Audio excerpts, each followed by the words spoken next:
determine reality. Say it again. Relationships determine reality. Now, some of you may be going, what does that mean? Relationships determine reality. What does that mean? That means, how many of you have ever had this go on? You are fighting with your friends. There is drama. Good things are not happening. Only bad things are being said. It is terrible. You try to go to school and focus, and you can't. Has anybody ever had that happen to them? That used to happen to me all the time. How about this? Your mom and dad are mad at you, and it affects everything you do the rest of the day. Oh, yes. How about this? Boyfriend or girlfriend broke up with you. Sad, sad, sad, sad. I can't tell you how many, so many of you are like, yes, this is my life. Yes. So relationships determine reality. Because if there is stuff going on in your relationships that isn't healthy, that isn't whole, that you don't know how to navigate, front row, I'm not going to tell you again, that you don't know how to navigate, then it will affect how you do your life. It will affect that. And God cares about that because he knows that it affects your whole life. So relationships determine reality. Okay, I'm just going to answer basic friendship questions tonight. So if you are a note taker, get out your notes. If your notes look like Snapchat, put them away, okay? Now, if you want to get out your notes and take some notes, this is going to help you. So let's pray before we jump into this. God, I thank you that you give us wisdom in the word. That there's not one area of our life that you can't speak to, that you can't help us with. And God, you want to help us in our friendships. So Lord, we just ask that you would give us your heart for having healthy friendships in Jesus' name. Amen. So tonight we are going to talk about friendships. And it matters, having friends. It totally matters. So I want to answer some basic friendship questions tonight, ones that everybody asks. So we're going to answer 3 questions for you about friendship, okay?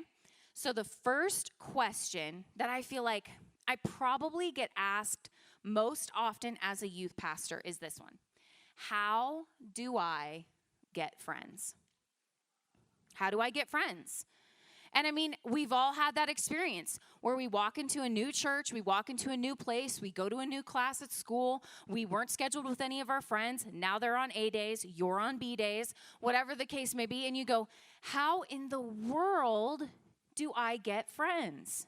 Right? I think there isn't a person on the planet that hasn't wondered that at some point, how do I get friends? But I actually think it's better to answer that question with a question. What kind of friend are you? And a lot of people go, well, that doesn't make any sense. You can't answer my question with a question. That doesn't help me. That doesn't tell me what to do. I need you to tell me what to do. Like, what perfume do I have to wear that's going to draw in all of my friends? Like the gazelles on the plains of Africa, and I'm the lion. I'm just kidding. That's creepy. No, you're like, what can I do? What can I possibly do? If you go smell people at your school, don't you dare tell them it's because of me, okay? Don't you dare do that. Don't do that. No, I ask you that question, what kind of friend are you? Because you might think, well, what does that matter? Isn't it about having the coolest clothes? Isn't it about having the greatest hair? Isn't it about listening to the right music? Isn't it about any of those things? And a lot of you would be quick to answer, no. But how in the world do you think clothing trends get started? Because people want to fit in. People want to make friends. And everybody goes, I would never do that. And then I go, nice, you're wearing the same glasses as all the famous people. Do you know what I mean? We all want to fit in. And so everybody likes to say, no, it's none of those things. I don't have to be the funniest or the best dressed or the coolest. And you're right. No, none of those things will truly bring you friends. No, they won't. But let's look at Mark chapter 12, verses 30 through 31. It says, this is Jesus talking. And you must love the Lord your God with all your heart, all your soul, all your mind, and all your strength. And here's the key. Next verse. The second is equally as important. So what you just read, what I'm going to read to you right now, is just as important. Love your neighbor as yourself. No other commandment is greater than these. No other one. Now, it's crazy. Jesus, who is God, is saying, if I could sum up all of Christianity in two things, it would be loving the Lord with your whole heart and loving your neighbor as yourself. And that should tell you something, that loving people as yourself is the key to having friends. Now, you may go, what does that mean to love somebody like I love myself? Well, in the same way that you protect yourself, you care about yourself, you feed yourself, you do all of those type of things. I ask my children this all the time. Like when they're arguing and having a disagreement at home and they slap a toy out of somebody else's hand, I go, hey, would you be upset if they did that to you? And they go, yeah. Then don't do it to them. Oh, yeah. Love your neighbor as yourself. Jesus knew the secret to having good friends. Love your neighbor as yourself. Treat others how you want to be treated. Do you want to be encouraged? I think everybody does, right? Do you want to have somebody come to you and encourage you and speak into your life and make you feel like, yeah, I can do this? Who doesn't want that person in their life, right? Be that person. Don't just say, I need somebody like that. Be that for somebody. Do you want to be encouraged? Encourage somebody. What about, do you want to be picked or invited for things, right? So many of us, especially with social media, have had an opportunity to go, I didn't get invited to that. I didn't get included. They didn't pick me for this. They didn't choose me, right?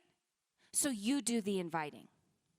You pick people. You choose people. You invite people. What about that? What about doing that? Do you want to be cared about? Everybody wants to be cared about. To feel like somebody sees me, somebody notices me, somebody cares about me. So go care about somebody. Find somebody to go care about. Sometimes we just want everybody else to do it for us. We just want everybody else to do these things for us. But we need to be the ones that we're doing them. Because if you love your neighbor as yourself and that's what you need, then go love somebody the way that you need to be loved. Go be kind to somebody the way that you need somebody to be kind to you. You know, a lot of times we're really bad in America at making friends simply because we're selfish. And we go, it's all about me. Everything's about me. Everything. But actually, it's the people that live not all about me that end up being surrounded by friends. Let's look at this quote. The people that are most loved are usually the ones giving the most love away. You know, when I think about the people in my life that I'm like, man, they have so many friends. Like Kristen. You saw her up here singing tonight, right? Kristen has so many friends, right? People just like Kristen. They just like to be around her. They just like to stand near her, you know? People like Kristen. But do you know what I know about Kristen? Kristen is always giving love away. She is always caring about somebody. She is always loving somebody. She is always listening to them. She is always talking to them. The people that are most loved, they are usually the ones that are giving it away more than anybody else. And so if you're going, I want people to like me, I want people to be my friend, then you're going to have to go, it's not about me. And I'm going to love people. And you guys, that's not very popular because we live in a culture that's like self-love, fulfill yourself. But honestly, the Bible is backwards from everything that we hear in the world. And so if the world is telling you love yourself and that's how you become somebody, then Jesus is saying love other people and that's what makes your life matter. That's what makes your life matter. There are two types of people. If you are taking notes, I want you to write this down. There are two types of people. there you are, and here I am. Okay? Two types of people, and you get the privilege and the joy of choosing which person you're going to be. Now, I will give you an example. A there you are person. You come into a church or a birthday party or an after-game celebration, family event, whatever it is. You come somewhere where there's people, school, classroom, right? You go there and you show up and you are looking. You are looking for somebody. There you are. There you are. Oh, I'm so glad to see you. I'm so glad you're here. Hey, how was your week? Oh, I'm so glad. Oh, hey, how you doing? And you are looking for people. There you are. There you are. Here's the difference between there you are and here I am. You show up to the party and you go, here I am. Who's going to talk to me? Who's going to notice me? Is anybody going to say hi to me? When's anybody going to let me join their group? They're so cliquey here. They don't make room for me. Nobody talks to me. Here I am. Do you see the difference? You know, oftentimes when we live as a here I am person, people don't naturally want to talk to us because we look a certain way, we act a certain way, we behave a certain way. But when you force yourself, and I say that, force yourself, because I have been both people. I have been a here I am person, and I have showed up, and I've thought, why isn't anybody including me? And it feels terrible. But then when somebody said, maybe try being a there you are person, and I would show up and go, there you are, and just glad to see people and glad to say hi, even when it was really out of my comfort zone, all of a sudden, those events weren't so hard for me. You know, I've never regretted being a there you are person. I've never gone, man, I wish I had said hi to less people. Man, I wish I had cared about less people and made less people feel welcome. Don't get me wrong, I've had awkward conversations, but I still don't regret those. It's way better than being the person that's like, nobody likes me. Nobody wants to include me. And it just creates so many horrible feelings, and I've experienced them. So God gives us the opportunity to choose which type of person we're going to be. Here I am, or there you are. Which type of person are you going to be? All right, last tip for how do I get friends? We all have a different sense of humor, right? We all do. I mean, I will laugh at Home Alone till Kingdom Comes. Like, that is just forever for me. Elf, yes, all day. You know what I mean? But some people hate Elf. They despise it. They think it's ridiculous. And if that's you, I forgive you. It's okay. It's all right that you feel that way. It's okay. We'll pray for you after. I'm just kidding. So, everybody has different sense of humor. Now, there is a type of humor called sarcasm that not everybody gets. Okay? Not everybody gets sarcasm. Now, some of you by nature may just have a sarcastic sense of humor. And I'm not telling you that you have to go and change yourself. That is not what I'm telling you. But I am telling you that everyone needs to be encouraged, but not everybody likes being mocked. Everybody likes to hear good things, but not everybody likes to be teased. So as you are trying to have friends and make friendships and meet new people and things like that, if you are a sarcastic person, you're going to need to do a couple of things. So if that's you and you're sitting in your seat and you're like, I am normally very sarcastic. Okay, she's not telling me I need to change, but she is going to tell me I need to do something. So the first thing you need to do if you are a sarcastic person is think about why you might feel the need to bring others down in order for things to be funny. Okay? So if that's you and you're going, oh yeah, usually the way that I make people laugh is by tearing somebody else down. Why do I do that? I just want you to think about that. Okay? Think about that for me. All right. The next thing that I want you to think about is, are you willing to consider and pay attention to the people around you? If you are a sarcastic person, you must become a good watcher of people. Meaning, if you are sarcastic and you joke sarcastically a lot, you will have to get good at knowing what type of people are around you. You may go, oh, I recognize that this person can handle it. I think this person will cry if I say this to them. You will need to pay very close attention. And I'll tell you this, sometimes it's a painful game to test it out because you'll think, oh, this person can handle being teased, and they're very mad at you later. You have learned a very hard life lesson, okay? So if you are a sarcastic person, you need to be 100% willing to say sorry and 100% willing to pay attention to the people around you. And if they don't like it, don't joke with them like that, okay? Just a tip for how to get friends, okay?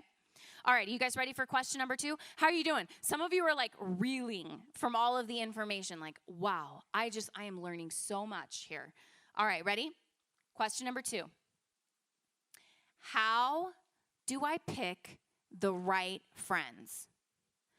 How do I pick the right friends? Is it because they do all the same things that I do? Is it because they talk like me? Is it because they dress like me? Is it because they like Elf like me? I don't know.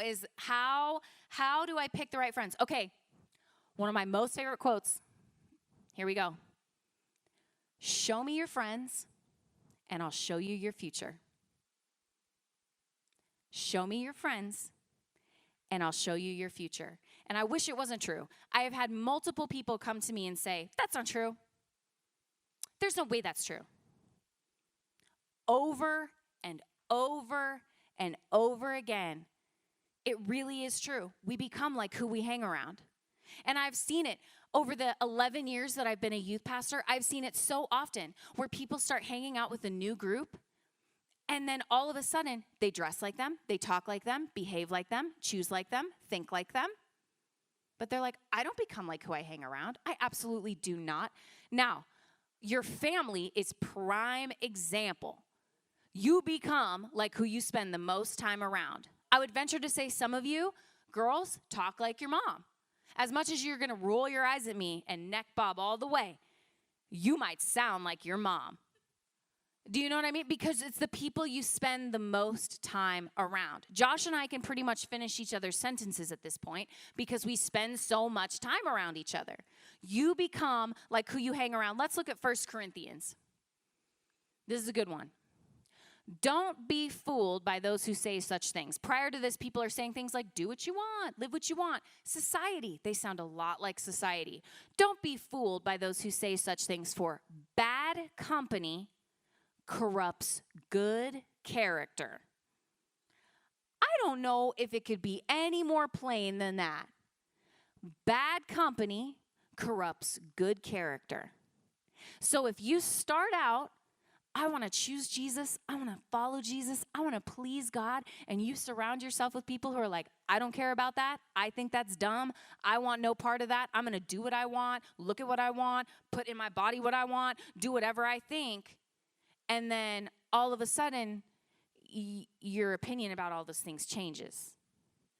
Because bad company corrupts good character.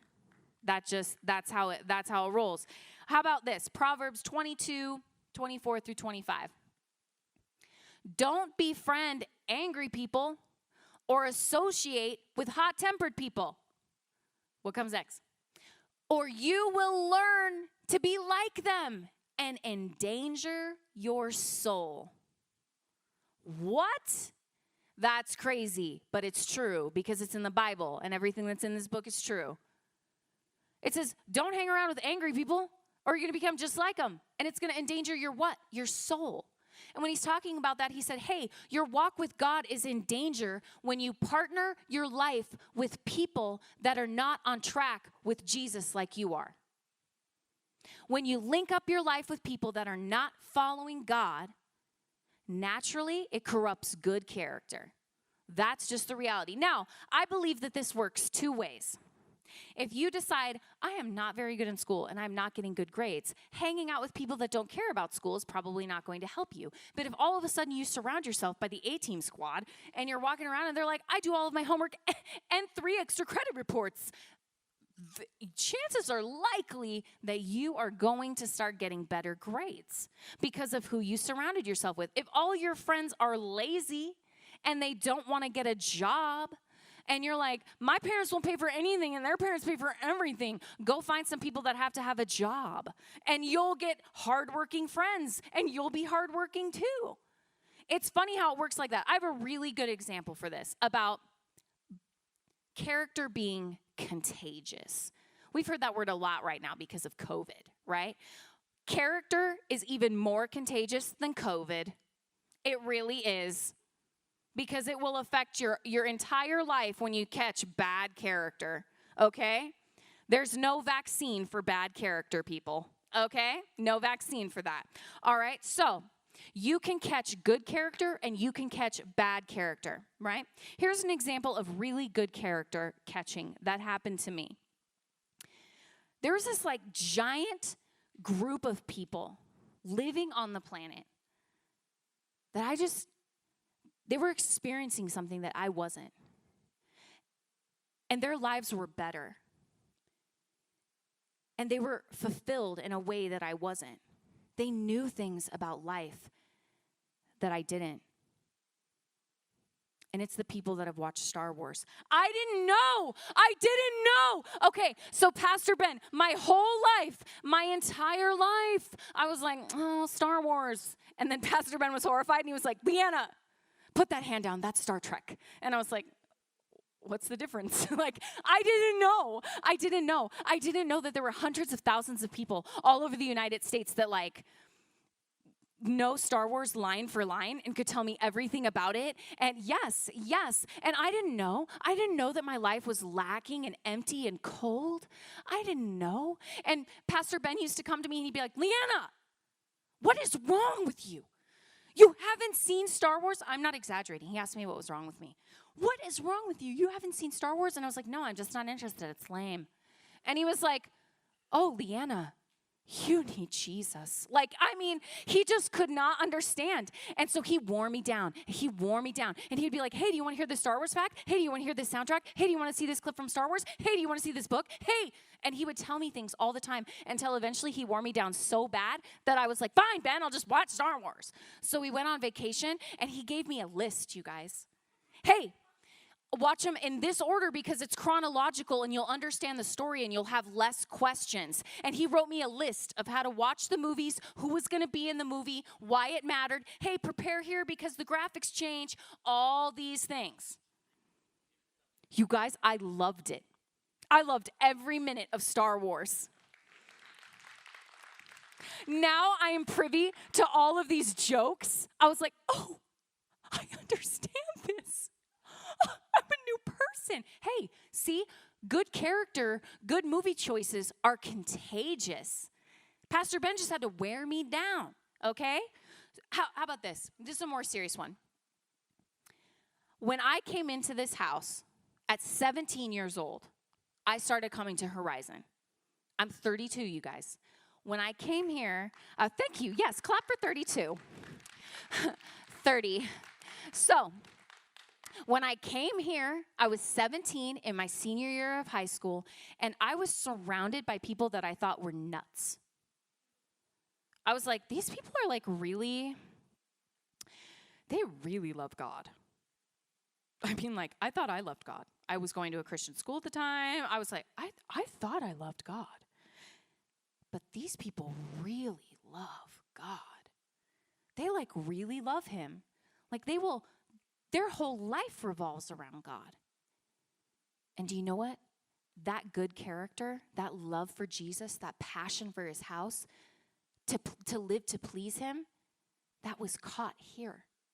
I caught that here. And it changed my life because I was surrounded by people that loved God more than they loved anything else. And I learned that here. It's why church is so important.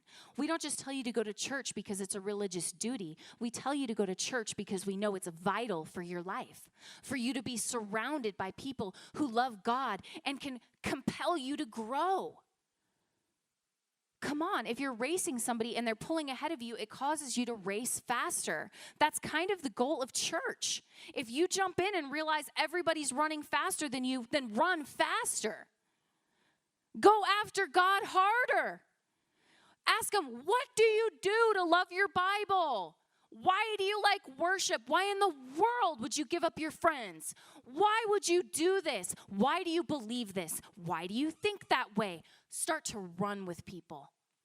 Run with them and find out. But church is important, and finding the right friends that are running with you is important. What's the quality of your friendships? Right? What direction are they taking you in? I need a chair. Thank you. Yes, Darian, give me your chair and come up here and be my example person, okay? There, yeah. Okay, perfect. Yeah, woohoo. Okay, Darian, stand on the chair. Can everybody see Darian? Can everybody see Darian? Okay, Darian, I want you to pull me up onto the chair with you. Can you do that? No. Darian, come on. Darian, don't dislocate my shoulder, Darian. Darian, please. Okay, no, just try really hard as you can. It's okay. Oh, that's such a good stretch. It's such a good stretch. Okay, great. Okay, so you tried to pull me up there, right? All right. This is an example of friendship, of the quality of relationships you have in your life. See, Darian, when he stands up on this chair, go ahead and stand up on that chair. We go into friendships and relationships, dating and otherwise, and we go like this. See how much harder it is to pull somebody up? Pull me up, Darian. And we go, come with me. Come on. Pull harder. Come to where I'm at. And see, it's not that easy, but it's super easy to pull somebody down, right? You can have a seat, Darian. Thank you. Great demonstration. This is why we take relationships so seriously. It is always harder to pull somebody up. And a lot of times it doesn't always work. But what I do see happen most often is that it is easier to pull somebody down. And Jesus knew this. God knew this. He knew this. Let's look at Ephesians 5, 8 through 11. For once you were full of darkness. Before Jesus, that's how we all are, full of darkness. But now you have light from the Lord. So live as people of light. Next verse. For this light within you produces only what is good and right and true. Next verse. Carefully determine what pleases the Lord. So when you're looking at your relationships, what pleases him? Take no part in the worthless deeds of evil and darkness. Instead, expose them. So a lot of times we are linking up our life with somebody and hoping, I can pull you up with me. Just come to church with me one time. Just do this thing one time. One time. And a lot of times we just end up compromising, right? We just end up compromising who we are and what we think, and we make decisions that aren't the best. You guys, I want you to remember this illustration for forever. Now, the next question that I bet is running through your mind is, what about reaching the lost? Doesn't the Bible tell us we're supposed to reach the lost? So if we have to be careful about who we make friends with, how do we reach the lost? Absolutely, you're supposed to reach people that don't know Jesus. Absolutely, you have to do that, but you must use wisdom. The people that are the closest to you and have the most influence in your life should not be people that are not walking with the Lord. If they're your parents, that's different. and pray for your parents and surround yourself with really good leaders in the church. But I'm talking about your friends, the people that you're dating, all of those things, your friends. Who are you spending the most time with? If the people that you're getting counsel from and talking to about life don't know Jesus, the chances of you getting bad advice are very high. Very, very high. Just because you want to reach somebody and care about somebody and be friendly to somebody doesn't mean they have to be your best friend to do that. Doesn't mean they have to be your boyfriend or girlfriend to do that. It doesn't mean that. Sure, be friends, but that doesn't mean you have to go where they go. You have to do what they're doing. You have to say what they're saying or watch what they're watching or think what they're thinking. Being friends with somebody doesn't mean those things. Now, here's the next question. If you want to reach somebody that doesn't know Jesus, and a lot of times it's actually not about knowing Jesus, it's about holding on to our friends that we have. But if you really are wanting to reach somebody that doesn't know Jesus, you need to ask yourself this question. Am I easily influenced or peer pressured? Am I easily influenced or peer pressured? Will I cave in when they say, hey, you want to go here and do this? Hey, you want to do that? Hey, let's just do this. Are you easily influenced? Do you feel peer pressure? Do you cave? Some people don't. They're like, no, dude, I'm not doing it. I'm not going there. I'm not having that. I'm not doing that. I love you, though. Not doing it. Some people aren't shaken. Most people are. Most people really are. And so if that is you, and you know that you're going to cave and not make good decisions, then you need to have really good boundaries. I can only hang out with this friend in a group. I can only have this friend over to my house, but I will not go over to their house. Because whenever we go over to their house, they want to make really bad decisions.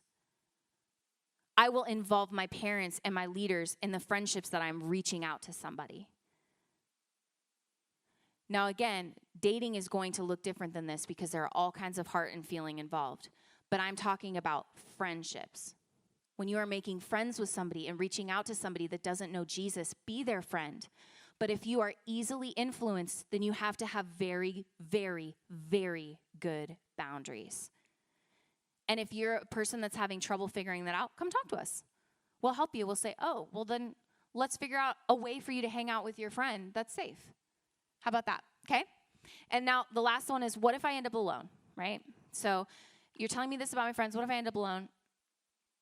Sometimes, guys, it's worth it. It's worth it to be alone. And you may be thinking, Leanna, you're absolutely out of your mind. You've lost it. You've completely lost it. I can't listen to you. I can't listen to you anymore. But if the alternative is compromising and walking away from Jesus, then yes, it's worth it. Because nothing you ever experience on this planet will be worth more than Jesus. Not anything. Not any relationship, not any amount of money, not anything. Nothing here will ever be greater than knowing Jesus. Not anything. There's nothing that will take you from being on the path to hell and destruction and rescue you except Jesus. It's only him. No relationship here on earth, no person, no job, no grade, no sport, no friend, nothing is like Jesus. Nothing. The most costly things we sacrifice for our relationship with Jesus will be relationships here. And trust me, I've given up friends for Jesus. And I've had to walk away from relationships that were not good for me. And I've been alone. And I've been lonely. And I know what that feels like. I really do. I'm not somebody who's like, oh, you'll get over it. It's just being lonely. No, I get it. I get the crying. I get the feeling awkward. I get it. I get what that feels like. But I can tell you that going through that season was absolutely worth it because I kept my relationship with Jesus. And I got to know him in a way that maybe I never would have if I hadn't been forced to make Jesus my closest friend. And I want him to be your closest friend. I really, really do. And the Bible tells us that God puts the lonely in families. And so in my loneliest season, I ended up at a small Christian school where everybody knew each other and nobody knew me. And I was just the weird new girl. I'd come from a school of like several thousand kids, guys. And then I go into a school of 100 kids. And everybody knows each other and everybody's been with each other forever. And I just began to ask God to give me a good friend. And he did. And she's still my friend today. And she loves Jesus. And she helped me grow in God. And I helped her. But it took praying and it took being willing to go through a season of being alone. I know that it's hard, but I promise you it's worth it. Last question. We're going to wrap up in about 5 minutes. How do I keep my friends? How do I keep them? Some of you are really good at getting friends, right? Some of you are really good at making friends, and then you're not super great at keeping them. And you're like, my friends are always drama and they always leave. Or oh, I won't go there. That's for next week. All right, so go there, he said. Go there. Go there. Okay, here it is. I hear this from girls so much. So much. It might be a thing for me. I just can't be friends with girls. They're too much drama. I can only be friends with guys. No, girl. No, girl. You need healthy girl friendships because guy-girl friendships get messy. And don't you sit there and tell me they don't. They do. They get ugly because I sit with you guys after 4:18 and he didn't like me and I thought he did. I thought you were just best friends. Okay, so here we go. How do I keep my friends? How do I keep my friends? This will actually answer that question of I can only be friends with guys because girls are too much drama. Ladies, please take note. Take note as I talk about this because we are fully designed to be friends with each other. Just like guys need guy friends, girls need friends that are girls. It's just the reality. It's part of being in community, okay? Here's your first clue. You're going to love it. Become unoffendable. You want me to say it again? Become unoffendable and quick to forgive. Unoffendable and quick to forgive. You know, society has taught us that we can hold on to our grudges, and that's not what the Bible teaches us at all. It actually teaches us to be very quick to forgive. And I'm not telling you quick to trust. Like, hey, this person has a pattern of hurting my feelings a lot, and so I'm going to trust them with really important information. That's not what I'm saying. I'm saying you're quick to forgive. You're quick to forgive, and you're unoffendable. Let's look at Colossians 3:13. Make allowance for each other's faults. Do you know if you translate make allowance all the way out in the Greek, do you know what that would read? Put up with. Put up with each other's faults. What? Put up with each other's faults and forgive anyone who offends you. Not some of the people that offend you. Not sometimes. Not when it's a little offense. Anyone. Anyone who offends you. And remember, the Lord forgave you, so you must forgive others. You guys, sometimes we're not very good at keeping friendships simply because our feelings get hurt all the time. And it's not like, oh, that didn't make me feel good. It's because when we feel that, we hold on to it and we become offended. And we let everything offend us. I mean, let's go ahead and just look at social media. You can't say anything on social media without somebody being offended. I mean, come on. If I want to talk about pizza with pineapple on it all day, somebody is going to talk to me about, that just offends me as a person. That just assaults my character and who I am. Your pineapple-loving pizza. Come on. You know it. You know it's true. Everybody is like that. It offends Josh. Well, good thing we're married. You got to forgive me. I mean, everybody is so easily offended. You just don't get me. I don't like you. You think that way? I'm never talking to you again. You said that about me? You said that about me in first grade? We're seniors now. I remember. Oh, come on. Girls are the worst for this. I remember what she did to me in fifth grade, and I'm 27. I can't be friends with her. Oh, come on. You guys laugh, but you know it's true. Dudes are like, let's punch it out and be done. Yeah, I don't get that. I don't want anybody to hit me. Don't touch my face. This is the moneymaker. This is the moneymaker. So, here's the thing, guys. I want you to think about what I'm saying. Are you easily offended? And are you quick to forgive? When somebody does offend you, are you going to assume the best about them? Are you willing to be somebody that sticks it out? Like, how many of you have ever had a friend that's going through a hard season, and so maybe they're not very nice to you? Like, mom and dad are getting a divorce at home. And so every time they talk to you, it's really rude. But we have a tendency in our culture to go, peace out. I am not hanging around somebody that talks to me that way. I will not tolerate that. But there's something special about the people who stick it out.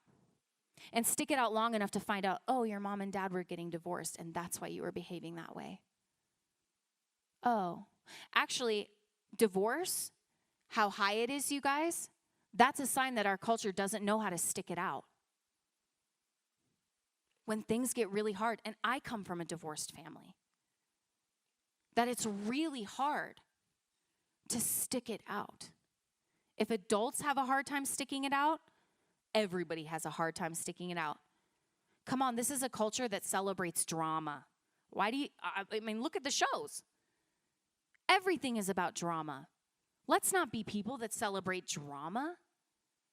Let's be people that say, I stuck it out. And then if you find out that that person is just plain mean, let's talk about if you need to stick it out. But if we jet every time something gets hard in a relationship with our friends, we're not going to have very many. You know why? Because people are people-y. We do all kinds of people-y things. Like say things that hurt each other's feelings and smell weird sometimes. And we don't know what the other person is thinking, so we act awkward. Let's stick it out with people. Let's hang out with people and not just jet when things get hard. Here's a quick one. I'm going to finish this up. We're going to wrap it up. Don't be drama. Listen to me. Don't be drama and don't make drama. If you are that person, if you are the drama person, I thrive on drama, I tell drama, I am in drama, I want drama, but I hate drama. You guys all tell me that. Oh, I just hate drama. But the people that tell me, I hate drama, they're always in drama. They are drama. Is your name Drama? I don't know. Okay. So, yeah. Here's one of the things that you can watch out for with drama. Gossip. Gossip is one of the quickest ways to be drama and make drama. If you have a bad habit of talking about people, come tell a leader so we can hold you nice and accountable. Be like, hey, why are you talking about that person? Watch your mouth. Would you want them to say that about you? Hey, let's talk about you now. Well, we can help you. Coming from somebody who has gossiped about people and then got caught gossiping, it feels terrible. It's awful, you guys. And I've been gossiped about. And that's terrible and awful. Treat others the way you want to be treated. Hey, if you want to keep your friends, be trustworthy with your words. Be someone your friends can trust. Why don't you be known for speaking well about people? Instead of being the one that everybody goes, they have dirt on everybody, and they tell dirt on everybody. What if you become the person that goes, I just always have something good to say about somebody. And if there's a problem, I only talk to people that are a part of the solution. That's it. And then everybody starts to know you as the person who speaks well of everybody else, and then everybody wants to trust you with their friendship because you're trustworthy. Last one. Be more than a friend who is a Christian. be a Christian friend. Be more than a friend who is a Christian.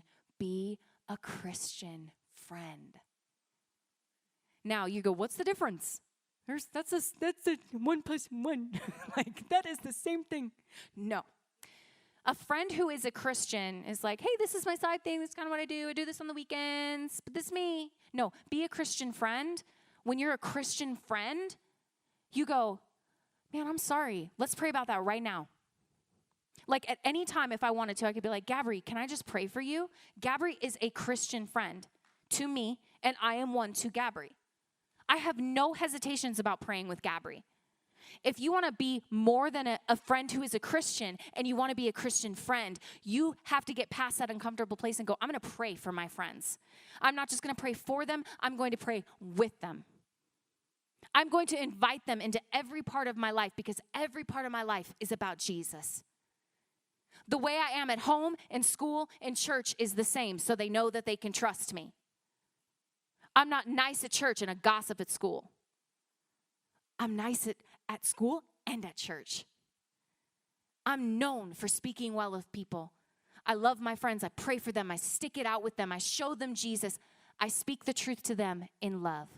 You know, my greatest friends in my life have done these things for me, my truest friends. They've prayed for me. They have loved me. They've spoken truth to me. And when I say spoken truth, when they have seen areas in my life where they go, I don't think that's okay. They haven't come to me and been like, I can't believe you're doing this. You must not love Jesus very much. Faker. They haven't done that. They come to me and they're like, hey, Leanna, like, I see this thing and I just don't think it's you. Am I seeing this right? Is this what's going on? And they've called me higher. So don't go to your friends with attitude and be like, live better, boo. Don't do that. Nobody wants to hear that. They're going to be like, get out of here, boo. But be like, hey, I see that you're great and you're this and you're this. This doesn't match up. Like, I just believe God has more for you. You have to be okay. How about this? Proverbs 27, 5-6. An open rebuke is better than hidden love. Okay, next one. Wounds from a sincere friend are better than many kisses from an enemy. Enemies will make you feel good, but they won't tell you the truth. But a sincere friend will wound you sometimes and go, this behavior is not okay. And that wounds, and nobody likes to hear it. But it's so much better than people that won't tell you the truth. Because people that won't tell you the truth don't want you to go any higher. But the people that will tell you the truth believe in God's plan for your life. Find yourself friends who will speak truth, who will be more than a friend who is a Christian, who will be a Christian friend, and you be that person too. Let's stand to our feet.